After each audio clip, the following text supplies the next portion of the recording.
बोधिसत्व बाबा साहब doctor B are Ambedkar ji को नमन करते हुए समाज में जन्मे सभी महापुरुष, सभी महिलाएं, उनको भी नमन करते हुए यहाँ उपस्थित आप सभी को जय भीम, नमो बुद्धाय।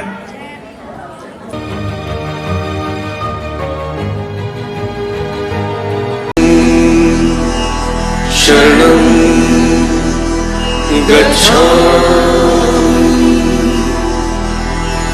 धम्मं शरणं गच्छामि संघं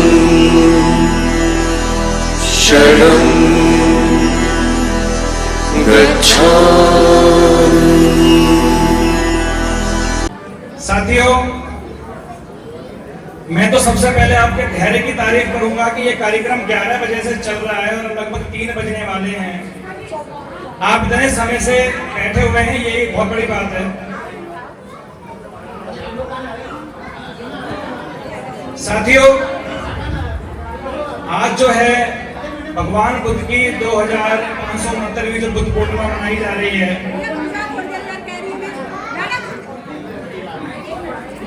आज 2569वीं जो बुद्ध पूर्णिमा मनाई जा रही है, मैं आप सभी को बहुत बहुत मंगल कामनाएं देता हूं। ये कार्यक्रम इस तरह की बुद्ध पूर्णिमाएं होती रहें हम सबके जीवन में।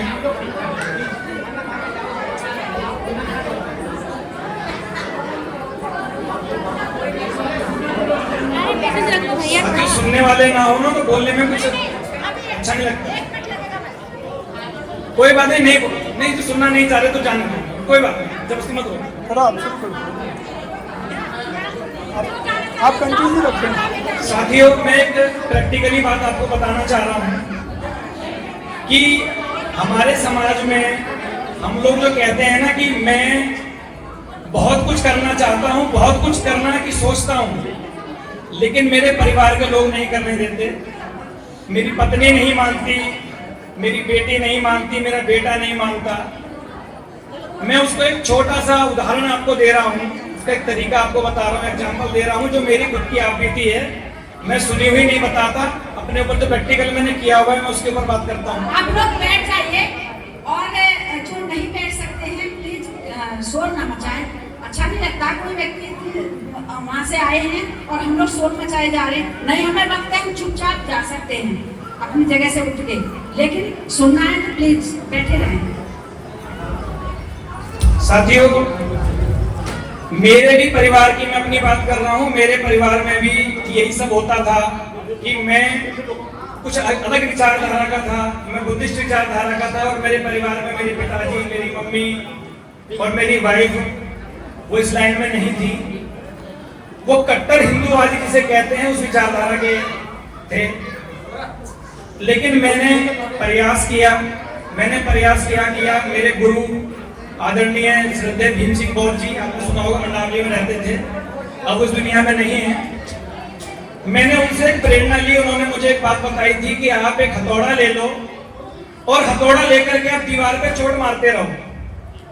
एक नियम बना लो कि मैंने इस दीवार पे रोज एक हथौड़ा बजाना है, और वो हथौड़ा जब आप डेली एक नियम बना करके उस हथौड़े को आप दीवार पे बजाओगे, एक हथौड़े में दीवार नहीं टूटेगी, 2 हथौड़े में दीवार नहीं टूटेगी। लेकिन निरंतर अगर हम प्रयास करते रहेंगे तो एक दिन वो आएगा कि हमारे हाथ में हथौड़ा होगा और दीवार नीचे गिर चुकी होगी।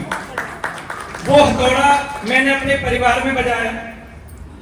जैसा कि मैंने आपको उदाहरण दिया, मेरी मम्मी, मेरे पिताजी और मेरी वाइफ सब कन्वर्ट हुए। और आज अगर आप लोग जो मुझे जानते हैं, जो मेरे घर में भी गए हुए हैं, अगर आप जाकर के देखेंगे तो भगवान बुद्ध और बाबा साहब की विचारधारा और अपने महापुरुषों की विचारधारा के अलावा आपको दूसरी चीज नहीं मिलेगी। और मैं दूसरों को भी जागरूक करने का जो काम कर रहा हूँ, अब ये कैलेंडर मेरा बेटा बांट रहा था, कैलेंडर आपके बीच में आया होगा, मैं पौधाचार्य भी हूँ। अगर आपको मेरी कभी जरूरत पड़े, उसमें कार्यक्रम भी लिखे हुए हैं, जो कार्यक्रम मैं करना का प्रयास करता हूँ, फ्री ऑफ कॉस्ट है, कोई चार्ज नहीं है, मैं किराया भी नहीं लेता, गाड़ी का पेट्रोल भी जेब से फूंक करके जाता हूँ। लेकिन हाँ, दिल्ली और दिल्ली के आसपास दूर नहीं जा सकता, क्योंकि मैं दुकानदार हूँ पैसे से, ज्यादा समय नहीं होता कि दुकान बंद करके समाज सेवा करता रहूंगा तो फिर घर वाले भूखे मर जाएंगे, वो भी ठीक नहीं लगता। साथियों, आज जो है बुद्ध पूर्णिमा जो सेलिब्रेशन कर रहे हैं, ये बुद्ध पूर्णिमा के विषय में एक छोटी सी बात आपके साथ रखूंगा। अभी हमारे बीच में नरेंद्र सिंह जी आए हुए थे, डीआईजी साहब। उन्होंने जो एक बात रखी, मुझे बड़ी अच्छी लगी उनकी बात, कि हम लोग जो है समाज में जो प्रयास करते हैं और हमें प्रयास करते रहना चाहिए, उसी प्रयास की कड़ी में उन्होंने जो कहा कि हम पढ़े लिखे हैं। बाबा साहब ने कहा शिक्षित बनो, लेकिन हम शिक्षा, किताबी शिक्षा तो ले ली, सामाजिक शिक्षा नहीं ले पाए। और जो सामाजिक शिक्षा नहीं ले पाए, उसी का नतीजा है कि हमारे परिवार में आज कुछ और हो रहा है, हम लोग कुछ और कर रहे हैं। बड़े बड़े मंचों से मैंने देखा है, लोग पानी की बोतल रख लेते हैं, 2-2 लीटर की बोतल खींच जाते हैं, और 2-2 लीटर की बोतल खींच के 2-2 घंटे भाषण दे करके अपनी बात रख के चले जाते हैं। और उनके घर में अगर आप जाकर के देखो तो घंटी गुनगुनाती मिलेगी। तो उससे कुछ हल होने वाला नहीं है जब तक प्रैक्टिकल बातें नहीं होंगी। हम जो यहाँ सीख करके जा रहे हैं, जो भी हमने यहाँ बातें की हैं या सुनी हैं, अपने अगर परिवार में जाकर के शेयर करें, तो वो परिवार में जब हम शेयर करेंगे तो वो हमारे बच्चों के अंदर जो यहाँ नहीं आए हैं, हमारी पत्नी है चाहे हमारे पति हैं, जो भी हैं, जब हम उनसे शेयर करेंगे, अपने परिवार के लोगों के बीच में वो बात शेयर करेंगे, तो उन तक भी वो बात पहुंचेगी। और उसी चीज में अभी जैसे मैंने कहा, जो बाबा साहब का जो मिशन था शिक्षित बनो, जो डीआईजी साहब कह रहे थे कि हम शिक्षित तो बन गए हैं, किताबी ज्ञान तो बहुत ले लिया, लेकिन सामाजिक ज्ञान के मामले में हम जीरो हैं। वो सामाजिक ज्ञान कहाँ मिलेगा? वो सामाजिक ज्ञान हमें किताबों में नहीं मिलता, वो समाज में बैठने से मिलता है। और जब समाज में उठेंगे, बैठेंगे, समाज में जाएंगे, समाज में काम करेंगे, लोगों से मिलेंगे, तो वो ज्ञान बहुत कुछ मिलता है, समाज में सीखने को मिलता है। एक छोटा सा एग्जांपल दे रहा हूं आपको। एक व्यक्ति बहुत पढ़ा लिखा था और उसने जाकर के जो है काशी में एक यूनिवर्सिटी है, उसने वहां जाकर वहां पढ़ाई की, ज्ञान अर्जित किया और इतना विद्वान वो बन गया कि विद्वान बनने के बाद में उसने जो है जितनी उसने किताबें पढ़ी थी, सारी किताबें उसने रट ली, सारी किताबें कंठस्थ कर ली, सब रट लिया। अब जब इतना ज्ञानी कोई भी व्यक्ति हो जाता है तो स्वाभाविक है थोड़ा बहुत अपने ऊपर अहंकार भी आता था।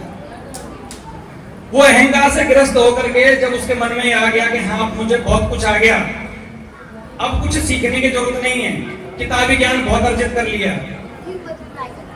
लेकिन अभी जैसे मैंने कहा ना सामाजिक ज्ञान समाज में नहीं उठता बैठता था, सामाजिक ज्ञान नहीं। खैर कोई बात नहीं, उसने जब सारी किताबें पढ़ ली, जब उस यूनिवर्सिटी के अंदर, जब उस कॉलेज के अंदर पढ़ाने के लिए कुछ नहीं रहा, सारी किताबें कंप्लीट हो गई, तो उसने उन किताबों की पोटली बनाई और पोटली बना करके जो है उसने अपने कंधे पे लाद लिया और अपने घर के लिए चल दिया कि अब मेरी पढ़ाई पूरी हो गई, अब मुझे और कुछ सीखने की जरूरत नहीं है, चल दिया। और जब वो उस किताबों की पोटली को लेकर के चल रहा था, वजन इतना हो गया कि टेढ़ा टेढ़ा चल रहा था, वजन ज्यादा था किताबों का। साथियों जब वो चलने लगा तो रास्ते में खेत पड़ा, उस गांव में से निकल के जा रहा था तो खेत में लोग काम कर रहे थे। उस खेत के अंदर जब लोग काम कर रहे थे, वहां एक लड़की भी काम कर रही थी, 20-22 साल की लड़की थी, वो भी काम कर रही थी वहां खेतों में। होता ही जैसे परिवार में अगर माँ बाप खेती करते हैं तो बच्चे लग जाते हैं साथ, तो वो लड़की भी काम कर रही थी वहां, 20-22 साल की लड़की, वो भी खेतों में काम कर रही थी। उन्हें प्यास लगी थी, वो सज्जन जो है उस लड़की के पास जाते हैं, उस लड़की के पास जाकर के बोलते हैं कि बेटा मुझे पानी पिला दो। वो लड़की उन्हें पानी पिलाती है, तो कहते हैं बेटा आप एक बात बताओ, आप पढ़ी लिखी कितनी हो? तो वो कहती है कि मैं पढ़ी लिखी नहीं हूं, पर गुनी हुई जरूर। गुना हुआ आप लोग समझते हो ना, गुना हुआ मतलब किताबी ज्ञान नहीं है लेकिन सामाजिक ज्ञान है, उसे बोलते हैं गुना हुआ। कि पढ़ी लिखी तो नहीं हो, किताबी ज्ञान नहीं है, पर गुनी हुई जरूर है। तो कि तेरा जीवन बिल्कुल बर्बाद हो गया। क्यों?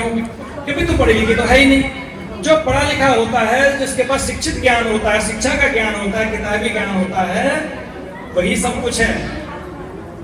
तो लड़की कहती है कि भाई मैं नहीं पढ़ पाई, मेरे माँ बाप की इतनी सामर्थ्य नहीं थी आपकी तरह पढ़ाने की, ये शिक्षा का अधिकार नहीं था, कुछ भी समझो, मैं पढ़ नहीं पाई। हमारे चैनल लाइक, शेयर, सब्सक्राइब देखना मत भूलिएगा। जय भीम, जय भारत, जय संविधान। नमो बुद्धाय। धन्यवाद। चैनल आर्थिक समस्या से गुजर रहा है। अगर आप बहुजन समाज में बाबा साहेब अम्बेडकर और तथागत बुद्ध की विचारधारा को अधिक से अधिक लोगों तक पहुंचाना चाहते हैं तो हमें आर्थिक सहयोग प्रदान करें, ताकि हम अपने चैनल के माध्यम से देश विदेश में समता, बंधुता, एकता और संवैधानिक अधिकारों को ज्यादा से ज्यादा लोगों तक पहुंचा सकें। आप अपनी सहायता राशि नीचे लिखे खाते में जमा करा सकते हैं। खाता धारक गौतम रत्ना, खाता संख्या 316957686551, IFSC कोड SBIN 0060336, बैंक भारतीय स्टेट बैंक। आप हमारे बैंक खाते का विवरण स्क्रीन पर भी देख सकते हैं। जय भीम, जय भीम। मैं गौतम रत्ना, गौतम फिल्म्स प्रोडक्शन में आपका स्वागत करता हूं। आप हमारे प्रोडक्शन हाउस के अंदर अपना कैरियर बना सकते हैं as a film director, as a producer and actor and actress and editor and cinematographer also. अगर आपको फिल्म से रिलेटेड कुछ भी प्रोजेक्ट आपको बनवाना है तो हमारे पास में पूरा सेटअप है, जिसमें फिल्म कैमरा है, शूटिंग लाइट्स है और एडिटिंग है। सारा A to Z एक ही जगह पर आपको हमारे यहाँ पर मिल जाएगा। तो दोस्तों, आप हमें कांटेक्ट कर सकते हैं हमारे नंबर्स पर 9810085714।